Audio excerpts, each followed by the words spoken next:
ഈശോ മിശിഹായ്ക്കും സ്തുതിയായിരിക്കട്ടെ. പ്രിയ സുഹൃത്തുക്കളെ, lumen youth സെൻ്ററിൻ്റെ ആഭിമുഖ്യത്തിലുള്ള നമ്മുടെ ബൈബിൾ വായനാ പരമ്പരയുടെ 34-ാം ദിവസമാണ് ഇന്ന്. നാം വായിക്കാൻ ഉദ്ദേശിക്കുന്നത് പുറപ്പാടിൻ്റെ പുസ്തകം 12-ാം അധ്യായവും ലേവ്യരുടെ പുസ്തകം 9-ാം അധ്യായവും സങ്കീർത്തനം 114-മാണ്.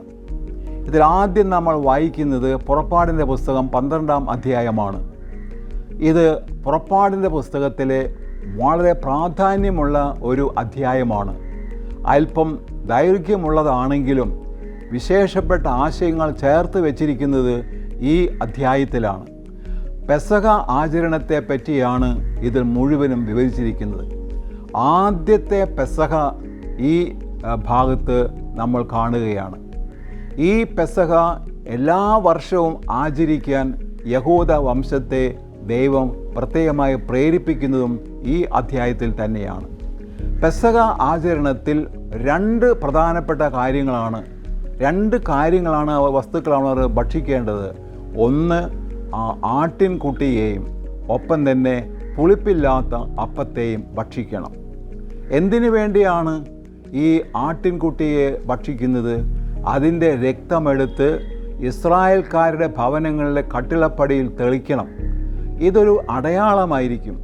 ദൈവത്തിൻ്റെ ദൂതൻ കടന്നു പോകുമ്പോൾ ഇസ്രായേൽ വീട്ടിലേക്ക് പ്രവേശിക്കാതെ, അവിടെയുള്ള ആരെയും കൊന്നുകളയാതെ അടുത്ത വീട്ടിലേക്ക് പോകാൻ വേണ്ടിയുള്ള ഒരു അടയാളമാണ് ഈ രക്തം തെളിക്കുക. അങ്ങനെ ദൈവം കടന്നു പോകുക എന്നാണ് ഈ പെസഹ എന്ന വാക്കിന് അർത്ഥം. ഇത് വളരെ ഗൗരവമായി എടുക്കണമെന്നാണ് ദൈവം അരുളി ചെയ്യുന്നത്. അതുകൊണ്ട് ഇതെഴുതിയ ആ ഗ്രന്ഥകർത്താവ് ഇടയ്ക്കിടയ്ക്ക് പറയുന്ന ഒരു വാചകമുണ്ട്, കർത്താവ് അരുളി ചെയ്തിരിക്കുന്നു എന്ന് പറഞ്ഞുകൊണ്ടാണ്. എന്താണ് ഇതിൻ്റെ പ്രത്യേകത? ആ ആട്ടിൻകുട്ടി ഊനമറ്റ ഒരു മുട്ടാടായിരിക്കണം. അതിനെ നേരത്തെ ഒരുക്കി വച്ചിരിക്കണം. ഒരു സന്ധ്യാസമയത്തായിരിക്കണം ഇതിനെ ഭക്ഷിക്കേണ്ടത്. അന്ന് തന്നെ പുളിപ്പില്ലാത്ത അപ്പം 7 ദിവസം തുടർച്ചയായിട്ട് അവർ കഴിക്കണം. അങ്ങനെ ഇത് കഴിക്കുന്ന സമയത്ത് അവരെല്ലാവരും എഴുന്നേറ്റ് നിന്ന് ഒരു വടിയും കയ്യിൽ പിടിച്ച് പോകുവാനുള്ള വലിയ ഒരുക്കത്തോടു കൂടി ആയിരിക്കണം ഈ പെസഹ ഭക്ഷിക്കേണ്ടത്. ആ ഒന്നാമത്തെ പെസഹായ്ക്ക് ശേഷം എല്ലാ വർഷവും ഈ പെസഹ ആചരിക്കണമെന്ന് ആ യഹൂദ ജനതയോട് ദൈവം ആവശ്യപ്പെടുന്നുണ്ട്. ഇങ്ങനെയുള്ള കാര്യങ്ങളാണ് ഈ 12-ാം അധ്യായത്തിൽ. ഇതിൽ നിന്നും നമ്മൾ പഠിക്കുന്ന ഒരു ചിന്താവിഷയം, ഈ പെസഹ ബലി അത് യേശുവിൻ്റെ ബലിയാണ്. യേശു ഒരു പെസഹ കുഞ്ഞാടാണ്. അതുകൊണ്ടാണ് സ്നാപയോഹന്നാൻ പറഞ്ഞത്, ഇതാ ദൈവത്തിൻ്റെ കുഞ്ഞാട് എന്ന് പറയാൻ കാരണം. ഇനി രണ്ടാമത്തെ വായന നമുക്ക് തന്നിരിക്കുന്നത് ലേവ്യരുടെ പുസ്തകം 9-ാം അധ്യായമാണ്. ഇതും വളരെ വിശേഷപ്പെട്ട ഒരു അധ്യായമാണ്. 8-ാമത്തെ അധ്യായത്തിൽ അവിടുത്തെ അന്നത്തെ പുരോഹിതനെ എങ്ങനെയാണ് അഭിഷേകം ചെയ്യേണ്ടത്, പുരോഹിതനെ എങ്ങനെ ശുശ്രൂഷിക്കണം, ശുദ്ധീകരിക്കണം എന്ന കാര്യങ്ങൾ പറഞ്ഞ ശേഷം ഈ പുരോഹിതൻ എന്തെല്ലാം ബലികളാണ് അർപ്പിക്കേണ്ടത് എന്നാണ് 9-ാമത്തെ അധ്യായത്തിൽ പറയുന്നത്. 2 തരം ബലികൾ, 5 ബലികളാണ് ഒരു പുരോഹിതൻ അർപ്പിക്കേണ്ടത്. ഒന്നാമത്തേത് തനിക്ക് വേണ്ടി തന്നെയുള്ള ബലി അർപ്പണം, അതായത് പാപ പരിഹാര ബലിയും ഒപ്പം തന്നെ ഉള്ളതാണ് ശുദ്ധീകരണ ബലിയും, സമർപ്പണത്തിൻ്റെ ഒരു ബലിയും. പാപങ്ങളെല്ലാം പരിപൂർണമായിട്ട് വിശുദ്ധീകരിച്ച ശേഷമാണ് ഒരു യഹൂദ പുരോഹിതൻ ജനത്തിന് വേണ്ടിയുള്ള ബലി അർപ്പിക്കാൻ വരുന്നത്. അപ്പോൾ എന്താണ് ഇതിൻ്റെ കാര്യം? ജനത്തിന് വേണ്ടി 3 ബലി അർപ്പിക്കാനാണ് ഈ ഭാഗം പറയുന്നത്. ഒന്ന് പാപ വിമോചന ബലി, സമ്പൂർണ്ണ സമർപ്പണ ബലി, ശുദ്ധീകരണ ബലി. ഇതിൻ്റെയൊക്കെ അർത്ഥം എന്താണ്? 3 തരം അവസ്ഥകൾ പരികർമ്മം ചെയ്യാൻ മുന്നോട്ട് കൊണ്ടുപോകാനാണ് ഈ ബലികൾ ആവശ്യപ്പെടുന്നത്. മനുഷ്യൻ്റെ 3 തലങ്ങൾ. ഒന്ന്, സ്വയം വിശുദ്ധീകരിക്കണം, മറ്റുള്ളവരെ വിശുദ്ധീകരിക്കണം. 2, ദൈവത്തിന് സമ്പൂർണ്ണമായി സമർപ്പിക്കണം, സ്വയം സമർപ്പിക്കണം, മറ്റുള്ളവരെ സമർപ്പിക്കണം. 3-ാമത്തേത് ഈ ജനത്തിന് വേണ്ടി സമാധാനം ഉണ്ടാക്കണം, സമാധാന സമർപ്പണ ബലി. ഇങ്ങനെ 3 കാര്യങ്ങളാണ് ഈ പുസ്തകത്തിൽ പറഞ്ഞിട്ടുള്ളത്. ഇത് 3ഉം യേശുവിൻ്റെ ബലിയിൽ ഉണ്ടാകിയിരിക്കുന്നു എന്നുള്ളതാണ് ഇന്ന് നമുക്കുള്ള പ്രത്യേകത. ഒരേ കുർബാനയിൽ തന്നെ ഇത് 3ഉം സംഭവിക്കുന്നു എന്നുള്ളതാണ് നമുക്കുള്ള മഹനീയമായ പാഠം. ഇനി 3ാമതായി നമ്മൾ വായിക്കേണ്ടത് 114 സങ്കീർത്തനമാണ്.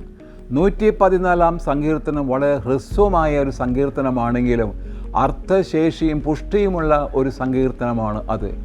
4 ഭാഗങ്ങളാണ് ഈ സങ്കീർത്തനത്തിനുള്ളത്. ഇതിൻ്റെ പശ്ചാത്തലം എന്ന് പറയുന്നത് യഹൂദന്മാരെ പുറപ്പാട് സംഭവമാണ്. പുറപ്പാട് സംഭവത്തിൽ ദൈവം ചെയ്ത മഹനീയമായ അത്ഭുതങ്ങളെ അനുസ്മരിച്ച് ദൈവത്തിന് സ്തുതിഗാനം ആലപിക്കുന്ന ഒരു സങ്കീർത്തനമാണ് ഇത്.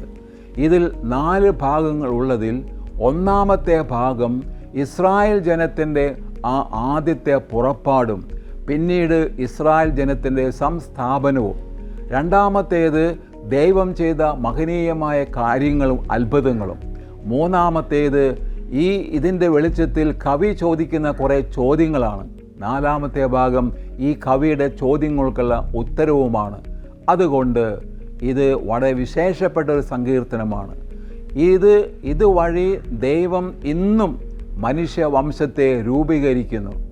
മനുഷ്യൻ പാറ പോലെയുള്ള ഹൃദയത്തിലെ മാറ്റങ്ങൾ വരുത്തി അവനിൽ നിന്ന് ധാരാളം കൃപകൾ ഒഴുക്കുന്ന ഒരു ദൈവത്തെയാണ് ഇവിടെ നമ്മൾ കണ്ടുമുട്ടുന്നത്. മനുഷ്യനെ നവീകരിക്കുന്ന, മാറ്റുന്ന, അത്ഭുത പ്രവർത്തികൾ ചെയ്യുന്ന ദൈവത്തിൻ്റെ മഹനീയമായ കരുണയാണ് ഈ ഒരു സങ്കീർത്തനത്തിലൂടെ നമ്മൾ പ്രഖ്യാപിക്കുന്നത്. ഇത് 3ഉം നിങ്ങൾ വായിച്ചു കഴിഞ്ഞാൽ ബൈബിളിൽ ഒരു നല്ല കാര്യം നിങ്ങളുടെ മനസ്സിൽ തങ്ങി നിൽക്കും. ദൈവം നിങ്ങളെ അനുഗ്രഹിക്കട്ടെ. പിതാവിൻ്റെയും പുത്രൻ്റെയും പരിശുദ്ധാത്മാവിൻ്റെയും നാമത്തിൽ ആമേൻ. പുറപ്പാട് അധ്യായം 12. കർത്താവ് ഈജിപ്തിൽ വെച്ച് മോശയോടും അഹറോനോടും അരുളിച്ചെയ്തു, ഈ മാസം നിങ്ങൾക്ക് വർഷത്തിന്റെ ആദ്യ മാസമായിരിക്കണം.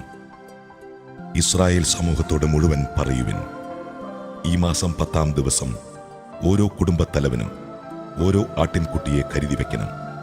ഒരു വീടിന് ഒരാട്ടിൻകുട്ടി വീതം.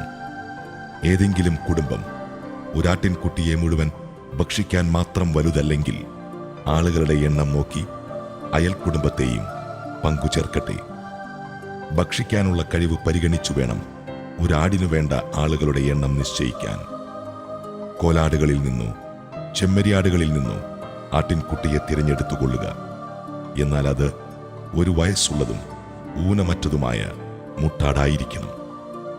ഈ മാസം 14ാം ദിവസം വരെ അതിനെ സൂക്ഷിക്കണം.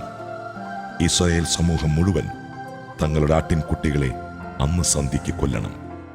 അതിൻ്റെ രക്തത്തിൽ നിന്ന് കുറച്ചെടുത്ത് ആടിനെ ഭക്ഷിക്കാൻ കൂടിയിരിക്കുന്ന വീടിൻ്റെ 2 കട്ടിളക്കാലുകളിലും മേൽപ്പടിയിലും പുരട്ടണം. അവർ അതിൻ്റെ മാംസം തീയിൽ ചുട്ട് പുളിപ്പില്ലാത്ത അപ്പവും കൈപ്പുള്ള ഇലകളും കൂട്ടി അന്ന് രാത്രി ഭക്ഷിക്കണം.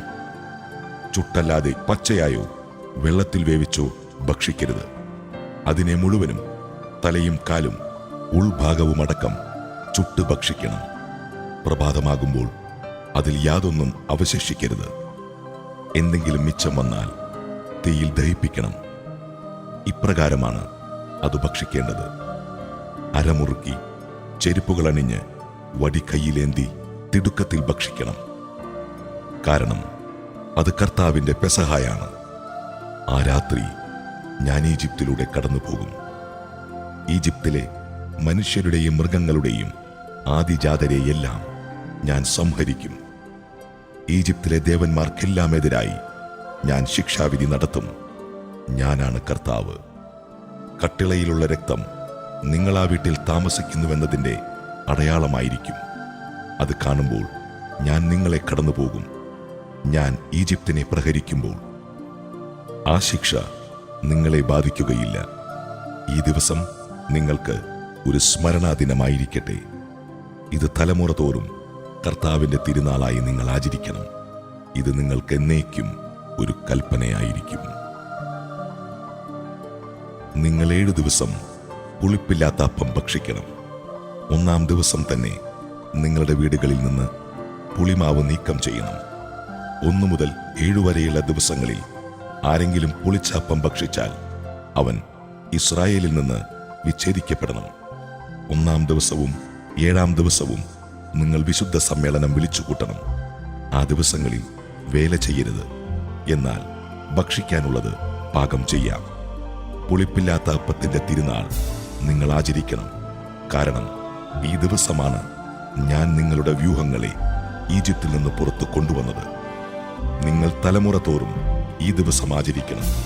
ഇത് എന്നേക്കുമുള്ള കൽപ്പനയാണ്. ആദ്യമാസത്തിലെ 14-ാം ദിവസം സന്ധ്യ മുതൽ 21-ാം ദിവസം സന്ധ്യ വരെ നിങ്ങൾ പുളിപ്പില്ലാത്ത അപ്പം ഭക്ഷിക്കണം. നിങ്ങളുടെ വീടുകളിൽ 7 ദിവസത്തേക്ക് പുളിമാവ് കാണരുത്. ആരെങ്കിലും പുളിപ്പുള്ള അപ്പം ഭക്ഷിച്ചാൽ അവൻ വിദേശിയോ സ്വദേശിയോ ആകട്ടെ, ഇസ്രായേൽ സമൂഹത്തിൽ നിന്ന് വിച്ഛേദിക്കപ്പെടണം. പുളിപ്പിച്ച യാതൊന്നും നിങ്ങൾ ഭക്ഷിക്കരുത്. നിങ്ങൾ വസിക്കുന്നിടത്തെല്ലാം പുളിപ്പില്ലാത്ത അപ്പം മാത്രമേ ഭക്ഷിക്കാവൂ. മോശ ഇസ്രായേൽ ശ്രേഷ്ഠന്മാരെ വിളിച്ചു പറഞ്ഞു, കുടുംബങ്ങളുടെ കണക്കനുസരിച്ച് നിങ്ങൾ പെസഹ ആട്ടിൻകുട്ടികളെ തിരഞ്ഞെടുത്ത് കൊല്ലുവിൻ. പാത്രത്തിലുള്ള രക്തത്തിൽ ഹിസോപ്പ് കമ്പ് മുക്കി 2 കട്ടിളക്കാലുകളിലും മേൽപ്പടിയിലും തളിക്കുവിൻ. പ്രഭാതമാകുന്നതുവരെ ആരും വീട്ടിന് പുറത്തു പോകരുത്. എന്തെന്നാൽ ഈജിപ്തുകാരെ സംഹരിക്കുന്നതിനു വേണ്ടി കർത്താവ് കടന്നുപോകും. എന്നാൽ നിങ്ങളുടെ മേൽപ്പടിയിലും 2 കട്ടിളക്കാലുകളിലും രക്തം കാണുമ്പോൾ കർത്താവ് നിങ്ങളുടെ വാതിൽ പിന്നിട്ട് കടന്നുപോകും.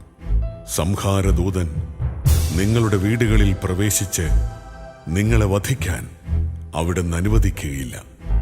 ഇത് നിങ്ങളും നിങ്ങളുടെ സന്തതികളും എക്കാലവും ഒരു കൽപ്പനയായി ആചരിക്കണം. കർത്താവ് തന്റെ വാഗ്ദാനമനുസരിച്ച് നിങ്ങൾക്ക് തരുന്ന സ്ഥലത്ത് ചെന്ന് ചേർന്നതിന് ശേഷവും ഈ കർമ്മം ആചരിക്കണം. ഇതിന്റെ അർത്ഥമെന്താണെന്ന് നിങ്ങളുടെ മക്കൾ ചോദിക്കുമ്പോൾ പറയണം. ഇത് കർത്താവിനർപ്പിക്കുന്ന പെസഹ ബലിയാണ്. അവിടുന്ന് ഈജിപ്തിലുണ്ടായിരുന്ന ഇസ്രായേൽക്കാരുടെ ഭവനങ്ങൾ കടന്നുപോയി ഈജിപ്തുകാരെ സംഹരിച്ചപ്പോൾ അവിടുന്ന് ഇസ്രായേൽക്കാരെ രക്ഷിച്ചു. അപ്പോൾ ജനം കുമ്പിട്ട് ദൈവത്തെ ആരാധിച്ചു. അനന്തരം ഇസ്രായേൽക്കാർ അവിടം വിട്ടുപോയി. കർത്താവ് മോശയോടും അഹ്റോനോടും കൽപ്പിച്ചതുപോലെ ജനം പ്രവർത്തിച്ചു. സിംഹാസനത്തിലിരുന്ന ഫറവോ മുതൽ കാരാഗ്രഹത്തിൽ കഴിഞ്ഞിരുന്ന തടവുകാരൻ വരെ ഈജിപ്തിലുണ്ടായിരുന്ന എല്ലാവരുടെയും ആദ്യജാതരെ അർദ്ധരാത്രിയിൽ കർത്താവ് സംഹരിച്ചു. കന്നുകാലികളുടെ കടിഞ്ഞൂലുകളും കൊല്ലപ്പെട്ടു. ഫറവോയും അവന്റെ സേവകരും ഈജിപ്തുകാർ മുഴുവനും രാത്രിയിൽ ഉണർന്നു. ഈജിപ്തിൽ നിന്ന് വലിയ നിലവിളി ഉയർന്നു. കാരണം ഒരാളെങ്കിലും മരിക്കാത്തതായി ഒരു വീടും അവിടെ ഉണ്ടായിരുന്നില്ല.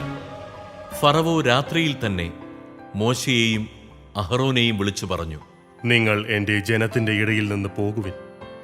നിങ്ങളും ഇസ്രായേൽക്കാർ മുഴുവനും നിങ്ങൾ പറഞ്ഞതുപോലെ പോയി കർത്താവിനെ ആരാധിക്കുവിൻ. നിങ്ങൾ ആവശ്യപ്പെട്ടതുപോലെ നിങ്ങളുടെ ആടുമാടുകളെയും കൊണ്ടുപോകുവിൻ. എന്നെ അനുഗ്രഹിക്കുകയും ചെയ്യുവിൻ. കഴിവതും വേഗം രാജ്യത്തിന് പുറത്തു കടക്കാൻ ഈജിപ്തുകാർ ജനത്തെ നിർബന്ധിച്ചു. അവർ പറഞ്ഞു, ഞങ്ങൾ മരിച്ചുകൊണ്ടിരിക്കുകയാണ്. കുഴച്ച മാവ് പുളിപ്പിക്കുന്നതിന് മുൻപ് തന്നെ പാത്രത്തോടെ എടുത്ത് ജനം തങ്ങളുടെ തോൾമുണ്ടിൽ പൊതിഞ്ഞു.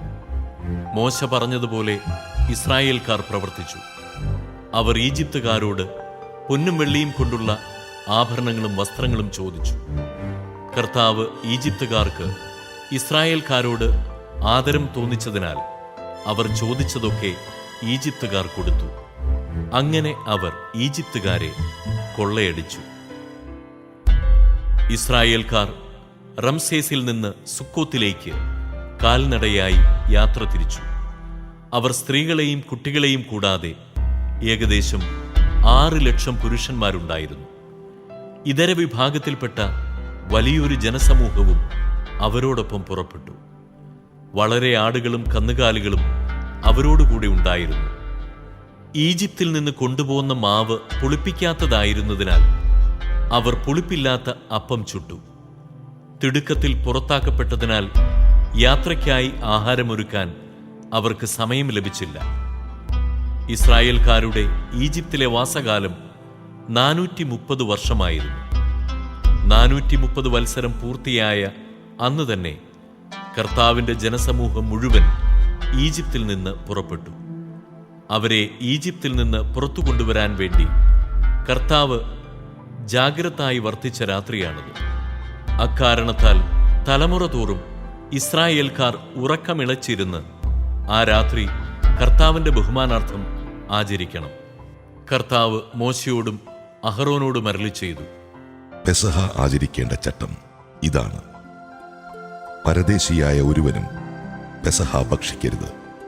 എന്നാൽ വിലയ്ക്ക് വാങ്ങപ്പെട്ട അടിമ പരിച്ഛേദിതനെങ്കിൽ അവന് ഭക്ഷിക്കാം. പരദേശിയും കൂലിക്കാരനും അത് ഭക്ഷിക്കരുത്.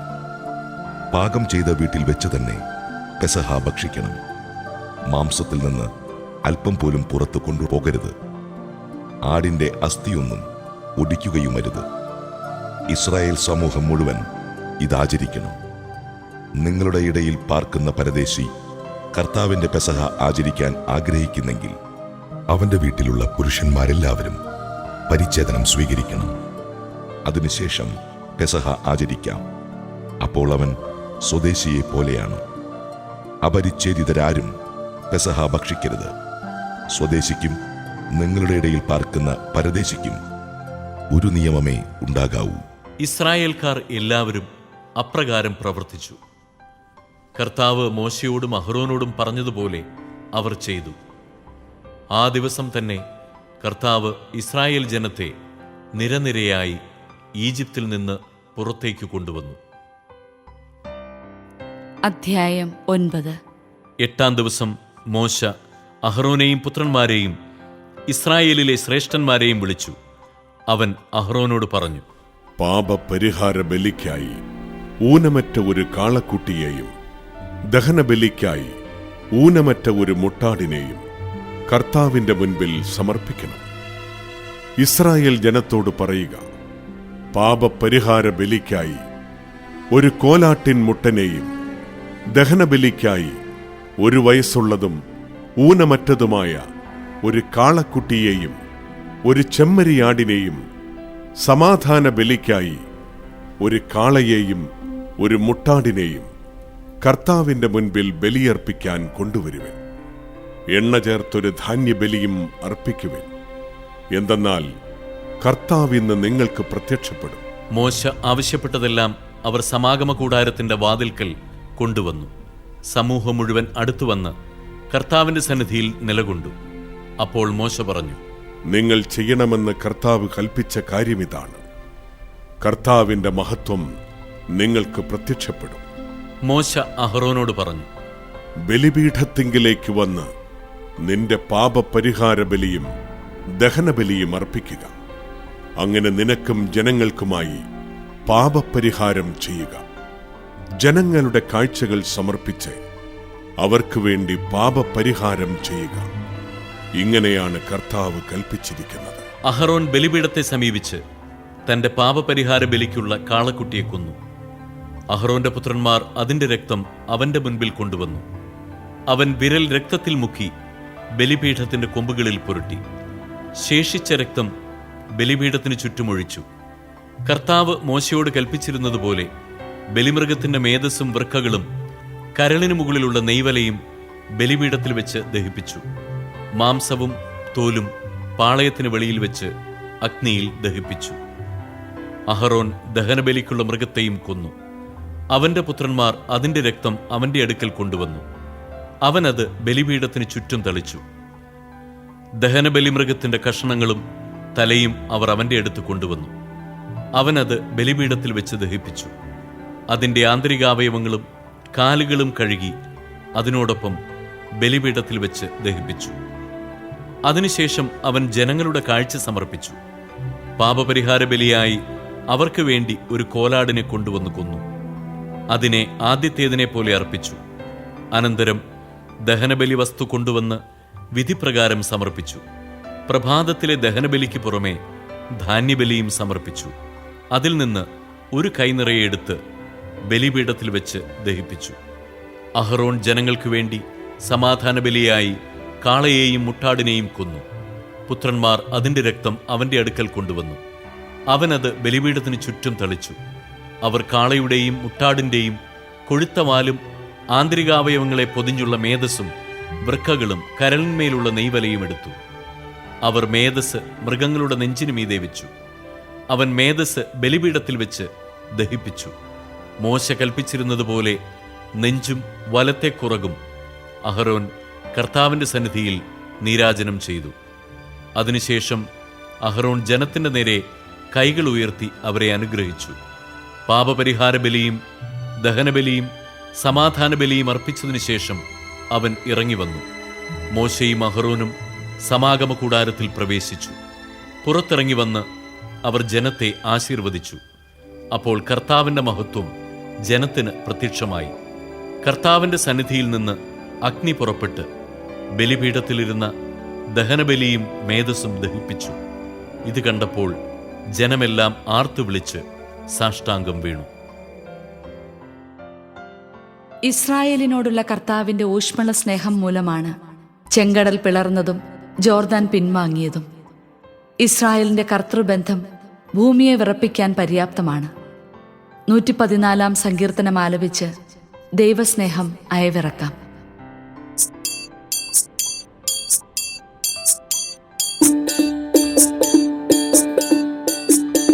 കർത്താവിന്റെ സന്നിധിയിൽ യാക്കോബിന്റെ ദൈവത്തിന്റെ സന്നിധിയിൽ ഭൂമി വിറകൊള്ളട്ടെ, ഭൂമി വിറകൊള്ളട്ടെ. കർത്താവിന്റെ സന്നിധിയിൽ യാക്കോബിന്റെ ദൈവത്തിന്റെ സന്നിധിയിൽ ഭൂമി വിറകൊള്ളട്ടെ, ഭൂമി വിറകൊള്ളട്ടെ. ഇസ്രായേൽ ഈജിപ്തിൽ നിന്ന് പുറപ്പെട്ടപ്പോൾ യാക്കോബിന്റെ ഭവനം അന്യഭാഷ സംസാരിക്കുന്ന ജനതകളുടെ ഇടയിൽ നിന്ന് പുറപ്പെട്ടപ്പോൾ